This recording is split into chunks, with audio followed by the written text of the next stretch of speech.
চমৎকার হেডশট ছিল, বাট তারপরেও টিকে থাকা সম্ভব হয়নি। নো রুলস অফিশিয়ালস এখনো পর্যন্ত স্টিল অ্যালাইভ, তাদের কাছেও কিন্তু 5টা কিল রয়েছে, বাট ফুল ম্যান রোস্টার নিয়ে আমরা প্রায় ফিউশন ফনিক্স কে দেখছি alive, top 1 alive, traction Titans এর কাছেও কিন্তু ফুল ম্যান রোস্টার রয়েছে স্টিল এখনো পর্যন্ত। যদি ওই জায়গায় পিডিএস এর উপর আঘাত না হানতো তাহলে ওই টিম জোনের ভিতরে ঢুকতে পারতো এবং টিম এনআরএস কে প্রায় অলমোস্ট ওয়াইপ আউট করে দিয়েছিল।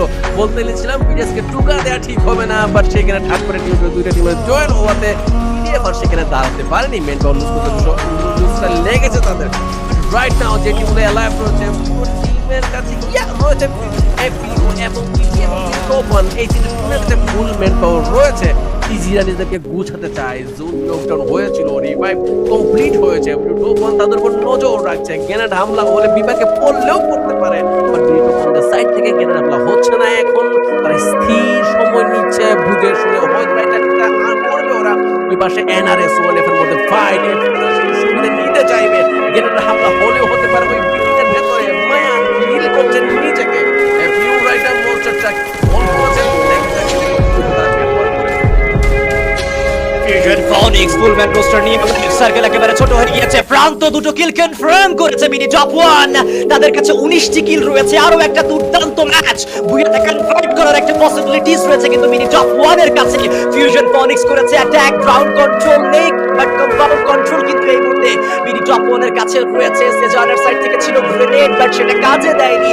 সফলভাবে গ্রেনেডটি পারফেক্টলি থ্রো করতে পারেনি, তেমন কোনো কানেকশন আমরা এখনো পর্যন্ত খুঁজে পাচ্ছি না। বাট অন ফায়ার ই-স্পোর্টস তারাও এখনো পর্যন্ত সার্ভাইভ করছে। ফিউশন ফনিক্স আরো একটা বুয়া কি আজকে দিনে কমপ্লিট করতে পারবে কিনা এই দল, নাকি মিনি টপ 1 আজকে নিজেদের থার্ড বুয়া তারা কমপ্লিট করবে? দেখা যাক। মায়ান নিজের সর্বোচ্চটুকু দিয়ে লড়াই করে যাচ্ছে, তার পাশাপাশি আমরা ক্যাপ্টেনকে দেখতে পারবো এই মুহূর্তে ফাইট ইনিশিয়েট করতে। ক্যাপ্টেন মাহফুজকে শুরুতেই দিয়েছে knock.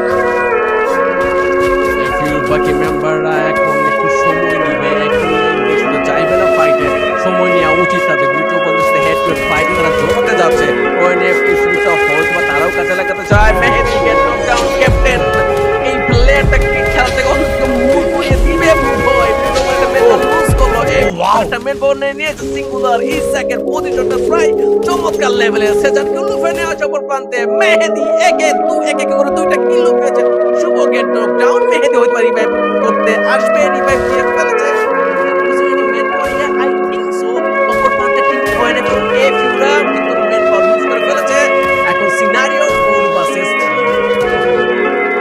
Exactly on fire esports, দেখুন তাদের কাছে কিন্তু এখনো পর্যন্ত ম্যান পাওয়ার ভালোই দেখতে পাচ্ছেন। দুটো প্লেয়ার রয়েছে, but mini top 1 full man roster নিয়ে তারা অ্যালাইভ। 4v2 একটা সিনারিও, দেখা যাক এই যাত্রা কি অন ফায়ার ই-স্পোর্টস তারা বুয়াতে কনভার্ট করতে পারে কিনা। এই ম্যাচটা মিনি টপ 1 ইতিমধ্যে ক্লোজ রেঞ্জে কিন্তু ক্লোজ ইন করেছে, স্ল্যাম ইন করেছে। টাইম ট্রেনের ব্যবহার দেখবো আমরা, মায়ানকে করা হবে না। ক্যাপ্টেন স্টিল স্ট্যান্ড করছে কিন্তু এখনো পর্যন্ত।